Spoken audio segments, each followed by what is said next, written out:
চাওক আচলতে এখন দোকান আৰু এখন দোকানৰ পৰা এটা সংগ্ৰাম আৰু সেই সংগ্ৰামৰ পৰা এক কথাত ক'বলৈ গ'লে বোকাত পদুম ফুলাৰ এক পৰিৱেশ আমি ক'ব ওলাইছোঁ অসম লোকসেৱা আয়োগৰ কথা অৰ্থাৎ সদ্য ঘোষিত অসম লোকসেৱা আয়োগত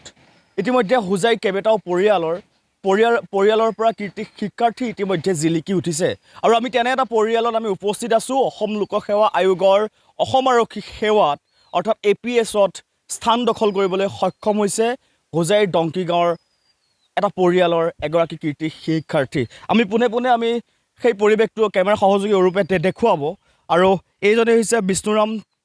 টিমুং আৰু তেওঁৰ কাষত আছে পিতৃ আৰু মাতৃ আৰু আমি পোনপ্ৰথমে আমি কথা পাতিম যে পোনপ্ৰথমে আমি NKTV তৰফৰ পৰা আপোনালৈ আমি শুভেচ্ছা জ্ঞাপন কৰিছোঁ যে আপোনাৰ এই সফলতা আৰু এক কথাত ক'বলৈ গ'লে এখন দোকানৰ পৰা এটা সংগ্ৰাম সেই সংগ্ৰামৰ পৰা আপুনি এটা পদত আপুনি বৰ্তমান অধিষ্ঠিত নমস্কাৰ মোৰ নাম বিষ্ণুৰাম টিমুং প্ৰথমে মই NKTV নিউজ চেনেলক ধন্যবাদ জ্ঞাপন কৰিছোঁ মই এবাৰ ৰিসেন্টলি কণ্ডাক্ট কৰা APSC CC 2023 APS ৰেংক 29 পাবলৈ সক্ষম হৈছোঁ আৰু সৰুৰে পৰা 2004 পৰা আমি দোকানখন চলাইছিলোঁ তেতিয়াৰ পৰাই যিমান ফাইনেন্সিয়েল সাপোৰ্ট লাগিছিলে মা দেউতাই মোক সদায় সহায় কৰিছে পঢ়াৰ ক্ষেত্ৰত যিমান মোৰ মেটেৰিয়েলছ কোচিং বা ৰিসোৰ্স লাগিছিলে সব মোক পেৰেণ্টছে সহায় কৰিছে প্ৰদান কৰিছে আৰু তেনেকৈ একো লেক বা কিবা তেনেকুৱা লেক কিবা প্ৰভাইড কৰা নাই যিমান বস্তু লাগিছে সব মোক প্ৰভাইড কৰিছে আৰু মা দেউতাই যিমান কষ্ট কৰিছিলে সৰুৰে পৰা মোক মানে পঢ়াৰ ক্ষেত্ৰত যিমান সাপোৰ্ট কৰিছে সেইটো মই মা দেউতাকলৈ বহুত হেপী আৰু বহুত গ্ৰেটফুল টু মাই পেৰেণ্টছ মানে কথাটো এনেকুৱা যে ধৰি লওক আপুনি একদম সৰুৰে পৰাই সেই যে যিটো আপোনাৰ যিটো ধৰক নোপোৱাৰ পাবলৈ কিছুমান হাবিয়া সেই বস্তুটো সৰুৰ পৰাই বা টকা পইচাৰ ক্ষেত্ৰত অৰ্থনৈতিক ক্ষেত্ৰত পিতৃ মাতৃয়ে আপোনাক যথেষ্টখিনি উদগনি দিছে বা সহায় কৰিছে এই ক্ষেত্ৰত আপুনি কেনেধৰণে আপুনি সেই সৰুৰ পৰা আপুনি মনটো লৈছিলে যে আপুনি APSত আজি পৰীক্ষা দিব আৰু আপুনি এনেকৈ জিলিকি উঠিব সৰুৰে পৰা তেনেকৈ একো এম নাছিলে মই প্ৰথমতে ভাবিছোঁ যে ইঞ্জিনিয়াৰিং কৰিম বুলি তাৰপিছত APS বা APSC দিয়াৰ তেনেকুৱা একো আগৰ পৰা তেনেকৈ একো প্লেন নাছিলে বাট লাহে সৰুৰে পৰা মা দেউতাই যিমান কষ্ট কৰিছে হেৰি পইচা ক্ষেত্ৰত বা ফাইনেন্সিয়েল ছাপোৰ্ট ক্ষেত্ৰত সেইটো বহুত সহায় কৰিছে মোক আৰু মোৰ হিচাপত লাগিছে যে মোৰ পেৰেণ্টছে যিমান কষ্ট কৰিছে সেইটো মে বি সিহঁতে গম পায় যে পঢ়াৰ education is the main thing through which we can come out of this particular aspect আৰু পভাৰ্টিটো এটা ডাঙৰ কথা যে আমাৰ অসমত বা ইণ্ডিয়াত পভাৰ্টিটো মেইন ইছ্যু আৰু সেইটো পভাৰ্টি আমি দুখীয়া হৈ পেলাই পেৰেণ্টছে তেনেকৈ একো লেক বা তেনেকৈ একো লেকনেছ ফিল কৰোৱা নাই মোক আৰু পঢ়াৰ ক্ষেত্ৰত যিমান লাগিছিলে মোক সদায় ছাপোৰ্ট কৰিছে এতিয়া নৱপ্ৰজন্মৰ প্ৰতি কেনেকুৱা ধৰণৰ আপোনাৰ থাকিব আহ্বান ধৰি লওক যিসকলে APSCত পৰীক্ষাত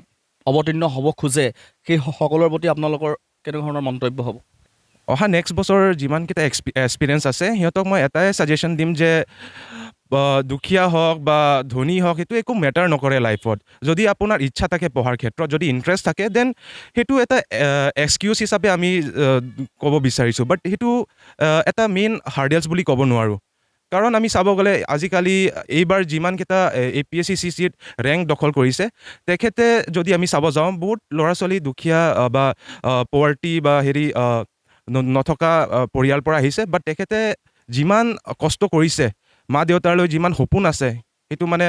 এচিভ কৰিব সিহঁতে সক্ষম হৈছে মোৰ ফাৰ্ষ্ট এটেম্প আছিলে মই যোৱা নৱেম্বৰ 2023 পৰা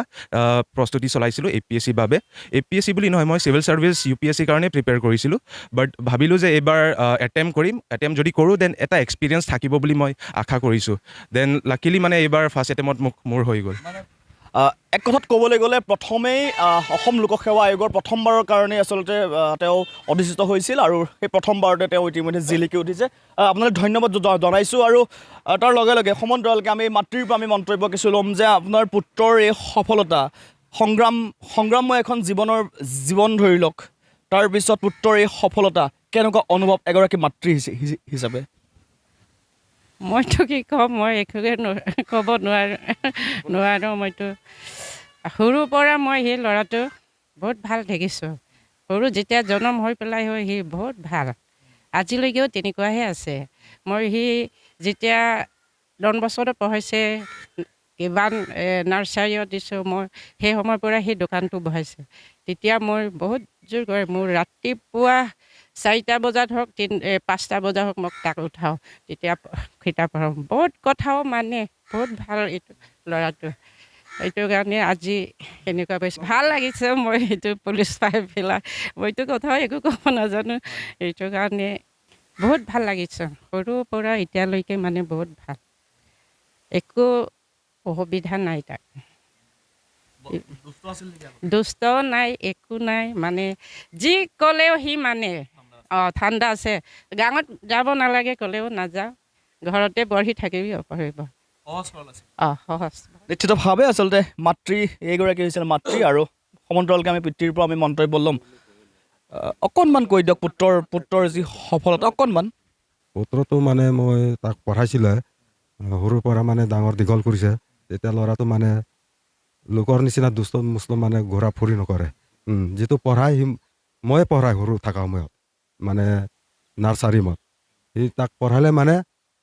মনটো মানে কি কয় জলদি মানে শিকি যায় আৰু। মই দোকানে চলাইছিলোঁ, বেলেগ বিজনেছটো নাই মোৰ। দোকানটো মোৰ হয়, বেলেগ বিজনেছটো মই দোকান চলাই পঢ়াই মানে টকা পইচা জমা কৰি তাকে মানে পঢ়াই আছিলে মই তাক। কষ্টটো হৈছে অলপ, দুখীয়া মানুহটো, টকাটো পাবলৈ ৰাস্তাটো নাই, বেলেগটো খালি দোকান পঢ়া চলাই মই তাক জমা কৰি পঢ়াই আছে এইটোৱে। নিশ্চিতভাৱে আচলতে আমি বিষ্ণুৰাম টিমুং আমি পুনৰ শুভেচ্ছা জ্ঞাপন কৰিছোঁ বা তেওঁৰ পিতৃ মাতৃলৈ। আৰু এক কথাত আমি ক'বলৈ গ'লে যে দৰিদ্ৰতা কেতিয়াও হেঙাৰ হ'ব নোৱাৰে শিক্ষাৰ্থী জীৱনত, তাৰেই এক যেন চূড়ান্ত নিদৰ্শন বিষ্ণুৰাম টিমুং। অৰ্থাৎ আমি ক'ব বিচাৰিছোঁ যে অসম লোকসেৱা আয়োগৰ ইতিমধ্যে অসম আৰক্ষী সেৱাত তেওঁ অধিষ্ঠিত হৈছে। আৰু এই প্ৰতিবেদন কেৱল আমাৰ নৱপ্ৰজন্মৰ প্ৰতি, আৰু এই প্ৰতিবেদন কেৱল সেইসকল যুৱক যুৱতী বা যিসকলে ধৰি লওক অসম লোকসেৱা আয়োগৰ প্ৰতি প্ৰস্তুতি চলাই আছে, বা এই প্ৰতিবেদন আমাৰ প্ৰতিজন অভিভাৱক বা অভিভাৱকৰ কাৰণে। আৰু এইখিনিয়ে কৈ হোজাইৰ পৰা মই ৰূপক বৰা, অৰূপৰ সহযোগত NKTV+।